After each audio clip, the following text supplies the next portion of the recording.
Even darkness must pass. To see such times. In the Sarengrave, chaos reigns. 'Tis a season of ruin, of madness, bloodshed and terror, fury and despair, magic and steel and water and twisted bow, poison and hope, light and darkness, endings and beginnings.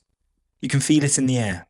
Red dice are rolling, the world is in free fall, and nobody has the slightest idea of what will be showing when they finally come to rest. The blight of ruinous spring magic begins to settle over the waters here, but at the last moment it frays and falls to pieces. Instead, a different power of magic spreads out, filling the water with wholesome healing power. Imperial magicians have undone the schemes of the Druge, replacing their malign curse of death with a benign curse of life for everyone fighting here. There is plenty of other magic at work here. Behemoth god-beast Kroll has risen from the nameless lake to loom over the Palace of the Sleepers. Yet the palace itself has vanished. Wards and traps unfold across the marshes and the forests, laid down by fleeing magicians and desperate covens. The Druge miasma clings to everything here, heightened feelings of fear and despair. But the Imperial armies are accompanied by thousands of golden knights drawn from the court of the Queen Eleonaris. Part of Zenith has fallen under Druge control, trapping Imperial armies in Bloodwater Marsh, but the Empire moves its own soldiers to try and reclaim it. The power of the Shackle Smasher has been unleashed in Nesustak Forest, while the wicked wards of Spring and Night run riot across the marshlands. Alliances shift, and nobody can be entirely sure of who is a potential friend or who is secret foe. All seem accursed. Chaos spills south into Zenith. The Tower Jacks have come to the Forest of Lustry. There they meet the Argent Sword, the armies of heralds, guardians and soldiers from the Iron Labyrinth, who march as part of a costly bargain wrought with the sovereign lords of the cities of Autumn. The Second Army of Urizen is a thing of wonder, an army of minotaurs, their horns adorned with gold and steel, who march in the shadow of 36 many-armed bronze colossi, each a head taller than any mortal being. An army of hammer-wielding smiths, as broad as they are tall, warriors of the city of fire and stone under contract to Calidus of the Coins. An army of both swift-moving, almost fox-like scouts with a supernatural sense for the presence of wealth, and of ox-sized silver spiders recruited from the city of Bridges to provide expert support on the matters of logistics. They march under the orders of a human general, and they are unlike anything that has been seen in the Empire in living memory. During the summer solstice, the Druge attempted to assail the marches of Pocaris. With the aid of the Green Mother, they sought to transform the bog octopuses of the waterlogged region into ravenous monsters. If not for Imperial heroes, the many-legged, tasty cephalopods would have undergone an unnatural growth spurt. Their scheme was stopped, those responsible scattered. Now a ward of night magic hangs over Pocaris, protecting it from further trouble. There are sentinels already working to seek out any remaining Druge and giving them swift justice. Even with the power of the ritual reduced to protect only the region where it is cast, there is nowhere for these guerrillas and ambushers to hide. The empowered magic of night sees to that. Ironic, given that empowerment was worked by the Druge in the first place. Two armies then march to the woodlands of Lustry. The Urizen of Zenith are first to warn of the Druge trap. The Tainted Basilisk have worked their own enchantment on the forest, weaving an entangling net of spring magic between the trees. The effect is horribly familiar, a ward that is all too easy to pass into but almost impossible to escape. Druge warriors and awful venomous abominations alike sneak and skitter between the trunks of the dark woodlands, waiting for the armies to put a foot wrong. They have reckoned, however, without the ingenuity of the Tower Jacks. This trap may be magical in nature, but ultimately it is still just another kind of fortification.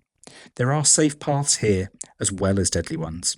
There are choke points and dead ends, killing grounds and barriers, but the Holberg engineers are no strangers to such concepts. It takes a little less than a week to reconfigure the Imperial strategy, and then with the Tower Jacks in the vanguard, the armies storm the walls the Druge have raised. The fighting is bloody and terrible. The Argent Sword are disciplined but fundamentally unfamiliar with woodland fighting. The Tower Jacks are adept at predicting and defusing the traps of the Druge wards, but they must still deal with the warriors and beasts protected by that magic. Blood spills and pools beneath the trees as the season rolls on. It is slow going. Every step risks setting off a trap or an ambush, yet the armies do make progress, do take those steps. Almost immediately, it is clear the armies of the Druge are not in Lustri.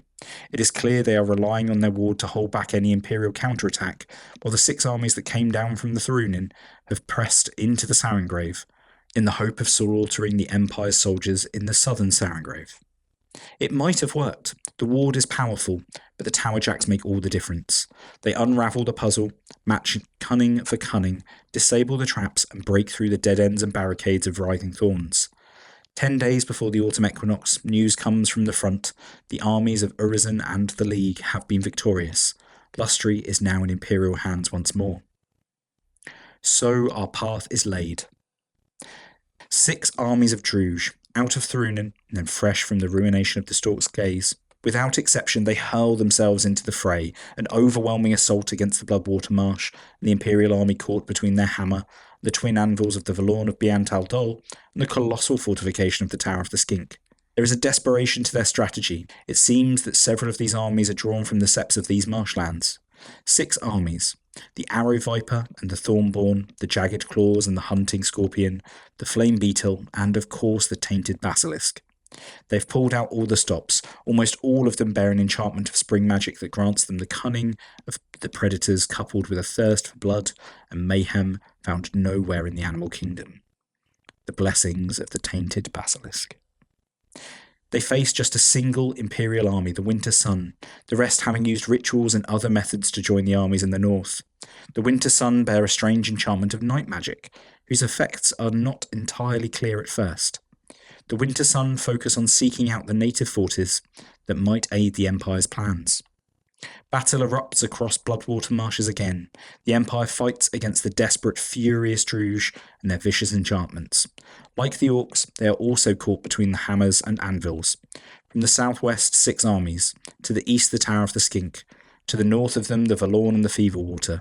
A war in microcosm, as the Orcs of the Winter Sun must split their attention between pushing into the Whisperwood and fighting off nearly 30,000 powerfully enchanted Druge warriors. Watcher in the Water. In the north, the Gulai of the Palace of the Sleepers, along with their College of Magic, have disappeared. They have left behind a terrible beast, the catastrophically large single-eyed octopoid horror that they called from the lake beneath their conical hill. As large as a castle, the supernatural terror sweeps aside soldiers arrayed against it with its immense muscular tentacles. As it fights, it lets loose terrible booming cries that cause the lake around it to surge and explode upwards. The ground itself runs like water, miring those trying to fight their way clear of the area. It soon becomes clear that the god-beast Kroll does not intend to fight alone.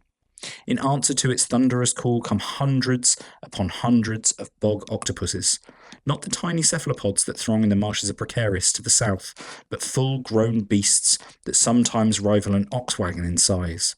They erupt from the marshes, falling on the Imperial armies.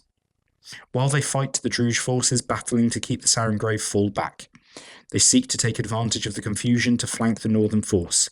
Eastern Sky, the Fire of the South, the Griffin's Pride, the Lions of Adamar, the Granite Pillar, the Northern Eagle and the Boyar's Hasta, and the Summer Storm, joined by the Quiet Step from the Barons, the Citadel Guard and the Golden Axe driving north with some preternatural force. Arrayed against them are the Deadly Blade and the Hidden Snake, the Hidden Widow and the Poison Crane, the White Lion and the Red Lizard. They are no less desperate than those attacking in the south. Many of them bear the same enchantment, a parting gift from the Gulai of the Palace of the Sleepers, no doubt. The Deadly Blade and the Hidden Willow support their vicious attacks with terrible venoms which they distribute among the other armies freely. Their aim is clearly to kill as many Imperial soldiers as possible, an aim that is proudly supported by the cruelty and merciless tactics of the Black Wind. They wield the power of fear and despair as a weapon that is well suited to their hands. It is just as well the water here runs with life, or their murderous plan would have taken an unspeakable toll against the Empire. Completing the conquest of Kroll requires a confrontation with the god-beast of the lake and its multitude of progeny. The Eastern Sky and the Griffin's Pride hurl themselves against the immense octopus with resolute fury, revelling in the chance to accrue unlooked-for glory by facing this monstrous beast. The Lions of Adalmar need all of their defensive mastery to ensure the other Dornish armies are not torn to pieces by their courageous assault. In the end, they cannot defeat the beast alone. It takes the arrows of the golden axe to finally inflict enough damage on the beast that it is forced to retreat. Not slain, but driven off. It dives deep into the depths of the lake, leaving behind a lake stained with black ichor. Presumably, it has returned from whence it came, back to the spring realm to recover from its wounds. Hopefully, this will take a long time indeed. The beast inflicts serious casualties on the armies arrayed against it, and even after it's driven off, its progeny continue to harass the Imperial forces and the Druge army with equal indiscrimination. Where you might be swept off to. In the end, the Empire is victorious. Their magical mastery, their zeal, and sheer force of numbers win the day. It is a close-run thing. When the water begins to clear, the Imperial forces have claimed Kroll in the east and are 4/10 of the way towards claiming Nesustak Forest in the west. In the south, the three armies have not only held off the Druge 6 armies, but have pressed forward into the Whisperwood and are 3/5 of the way towards capturing it entirely. Yet the chaos shows no sign of ending. When it is clear the Empire has the upper hand, when Kroll disappears beneath the surface of the lake, most of the Druge armies abandon the Sarengrave. Harried by Imperial raiders, they pull back into the salt flats of Sanath. That is not to say that the territory has been abandoned, however. The Tower of the Skink still dominates the Thornfen and represents a major obstacle to Imperial control of the territory. Not all of the armies have retreated, however. The Hidden Snake and the Poison Crane have pulled back to Thornfen to bolster the garrison of the fortification. In a way, they have no choice. The septs that support them are the Sarengrave septs, and if they abandon the territory, they will suffer increasing losses. It is not a matter of courage or loyalty, but of fear. The fear that if they leave their territory, they will be seen as weak and expendable by the other Druge of the Malum. In the south, 6 armies that attacked out of Sarengrave are in an even worse state. They have been forced out of the Bloodwater Marshes, but they cannot retreat into Lustri without facing catastrophic losses at the hands of the 2 armies there, and are risked being trapped in their own web of traps. Their situation is a mirror of that which faced the Druge in Zenith several years ago when the Empire trapped them in the south. It is fortunate for the Orcs and unfortunate for the Empire that the Tainted Basilisk are within the southern force. They have already demonstrated their ability to weave night magic, to create a shroud of power that allows armies to move through dangerous territories. Yet, where will they go? Will they risk slipping through the Imperial lines to the Salt Flats? Will they try to make a stand at the Tower of the Skink? Or perhaps they will find a way to escape into Thorunin and the uncertainty of the Valorn? Do not be too eager. There is one matter that demands Imperial attention, an unexpected development. As the Imperial armies in the north press into Nesustak Forest, they find the Druge defenders and the Sept of the Banded Snake in disarray. Their defence seems uncoordinated, confused and sporadic. The further the armies push west, the clearer it becomes that something is afoot. The Druge magicians have raised a ward of night magic here, and it serves to aid the defenders. But there is something else here. The Banded Snake seems to be fighting on 2 fronts. As the autumn equinox draws near, the truth of what is unfolding finally becomes clear. A force of former Druge slaves, subject septs, and children of the prince with 1,000 foes have quietly been gathering in the depths of the forest, and now they have struck at the Druge. Taking their former overlords by surprise, exploiting the fact that the focus of their masters of the Malum was on the Empire, they attacked without warning. The Druge panicked, unprepared to fight those they had considered broken. Their former masters were overwhelmed quickly, thanks in large part to the support of the Thorn of the Ancestors. Those who were not slaughtered by the Empire have fallen under the knives, spears, and clubs of the risen slaves. A week before the autumn equinox, it becomes clear that these free slaves have claimed the rest of Nesustak Forest, that the Druge who remain here are hunted fugitives. At the same time, in the south, the power of night magic enshrouds the winter sun. It owns their intuition of the soldiers, and it urges them to find those who will make common cause with them, focusing their efforts to break the chains of the former Druge slaves. Those who fight to free the slaves and the conquered septs rather than focusing on taking the land or slaying the Druge find that the voices of their ancestors become clearer and clearer, and that some of those ancestor voices are very old indeed. Ancient orcs of the Malum pressed into slavery by the old Imperials, drawn not from the Druge, but from those who were their slaves. Terrible tales of those who fled tyranny to find death and enslavement waiting for them when they left the Malum at the hands of the humans, who saw them as little better than beasts. Normally these voices are loud, angry, full of fear and hate, but under the influence of night magic, those sincerely fighting to liberate the Septs find these voices quiet, become clear, and become more lucid. Distant memories of ancient pacts and traditions empower the Winter Sun to reassure those who have spent too long under the thumb of the Druge that they are not the enemy. They can do little to moderate the fear that these orcs feel for the other Imperial armies, but it is a start. A unique chance to treat with the survivors of centuries of oppression. It is while they fight in the Bloodwater Marsh and the Whispering Wood that this approach bears dividends. The Bloodwater spears have been missing from the Sarengrave since the Imperial forces first crossed the border from Lustri. It now becomes clear that they had simply been waiting for an opportunity. Some are in Nessustak Forest, working with the rebels there. Others have been in the Whisper Wood, quietly recruiting the elders of the Water Walkers Sept to their cause. An alliance between the two groups has been forged, and now they reach out to the unshackled. They make common cause, but they also know how to exploit the situation. As the Winter Sun pressed forward, the Spears and the Walkers launched their own forays into the Whisperwood. The mighty fortress of the Skink still provides a measure of support for the beleaguered Druge forces here, as they fall back. As the Empire advances, the rebel orcs give their own signals, and bands of them attack where they can, picking off lone Druge warriors and exacting a bloody revenge. Druge scouts are discovered hanging from trees, their bodies held aloft by grim nooses formed by their own entrails.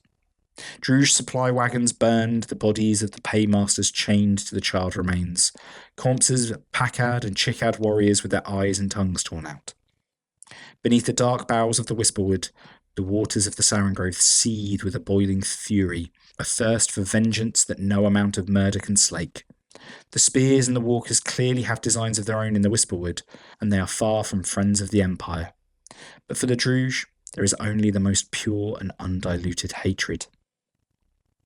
Even the very wise cannot see all ends. As the autumn equinox draws close, the leaders of the Ramshackle Rebellion have a message for the Empire. Their message, relayed by those of the Winter Sun orcs who have fought most closely with them, is they will not harass the Empire's troops as long as they focus their attention on the Druge. If they seek to attack the rebels in Nessustak Forest or the Whisperwood, they will protect themselves. When the Druge are finally driven from the Sarengrave, there will be a chance to talk about what happens next. Then, hopefully, the Empire will know whether they have come to the Malum as liberators or conquerors. They cannot be both, after all. Game information. Sarengrave. Nobody has dominion of the Sarengrave.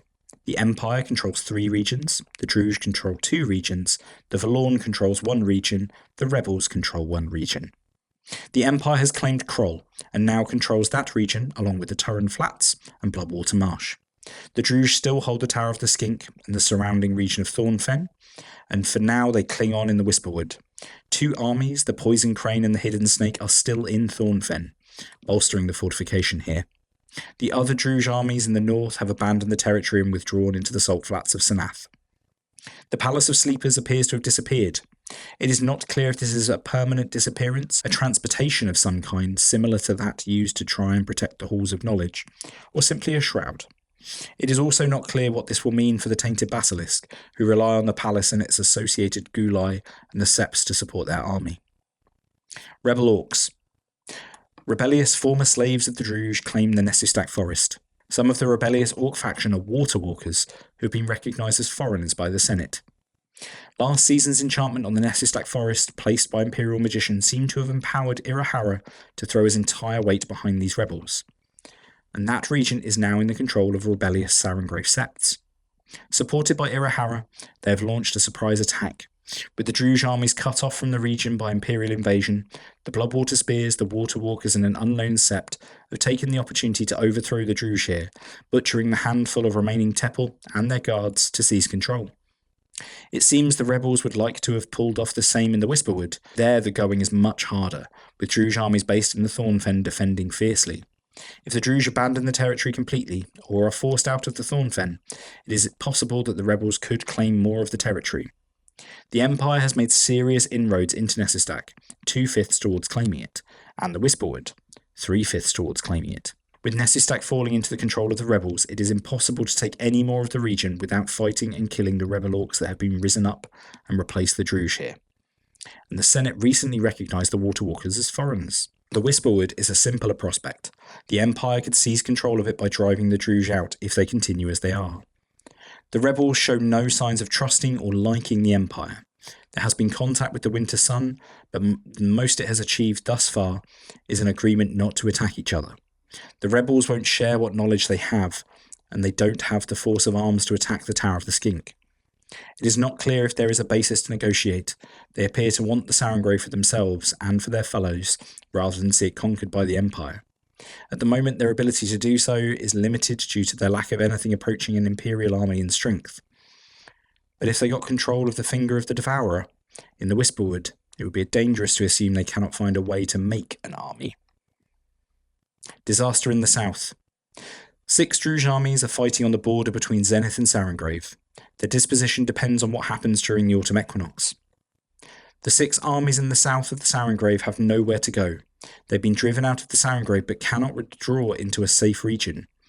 For the moment they are fighting on the border, but it is clear they have plans to escape. They will likely intend to take advantage of night magic to do so, as when they escaped from Zenith after they were trapped by the Empire. Weight of Glory. Soldiers in armies enchanted with Knights of Glory this season are becoming more attuned to the Summer Realm. The Sarengrave armies under this enchantment this season can no longer use the Give Ground or Cautious Advance orders. In the reign of Empress Brannon, there was a growing problem that armies were becoming increasingly reliant on the Knights of Glory, but more importantly that exposure to the glorious Knights of the Summer Realm was having an unlooked-for effect on Imperial soldiery. It seems that the excitement of fighting in the Malum is indeed starting to affect the Empire's loyal warriors, possibly because of the oppressive aura of fear coupled with the feelings of pride and strength exposure to the heralds of the Fields of Glory brings. During the next season, any Imperial army in Sarengrave that is supported by Knights of Glory this season will not be able to take the Cautious Advance or Give Ground orders.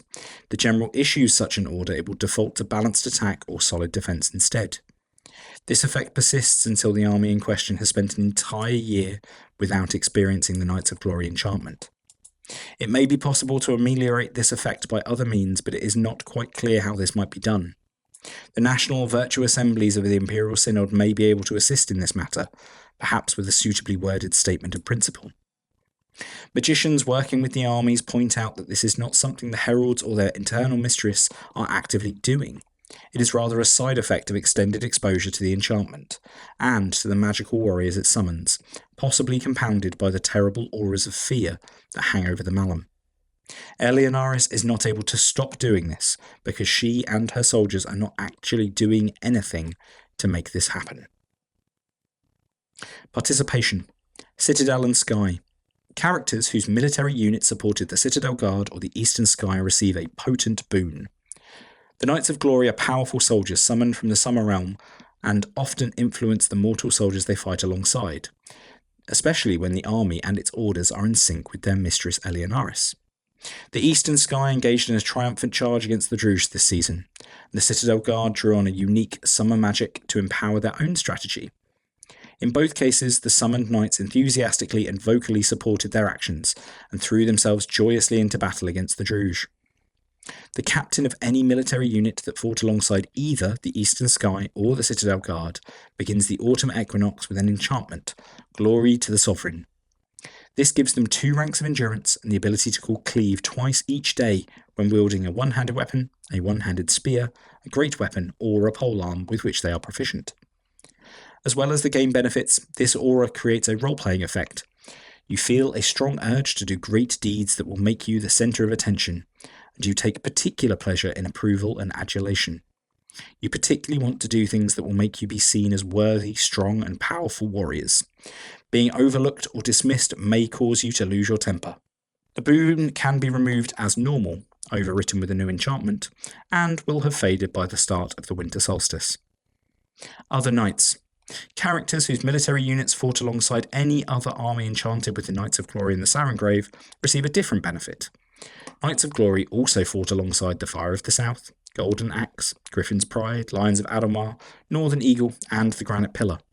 The characters whose military unit supported one of these armies may choose to have been impacted by the experience of battling in close proximity to the Heralds of Eleonaris. If you possess the hero skill, you may choose to increase your number of hero points by 1 until the end of the autumn equinox. If you do not have the hero skill, you gain an additional temporary hero point which, once spent, is permanently gone. It will have faded entirely by the end of the autumn equinox regardless. Anyone who chooses to gain this benefit will also experience a role-playing effect that lasts until the end of the autumn equinox. You feel a strong urge to do great things that will make you the centre of attention, and you take particular pleasure in adulation and approval. You particularly want to do things that make you seen as worthy, strong, and powerful warriors. Being overlooked or dismissed may cause you to lose your temper. Battle opportunity.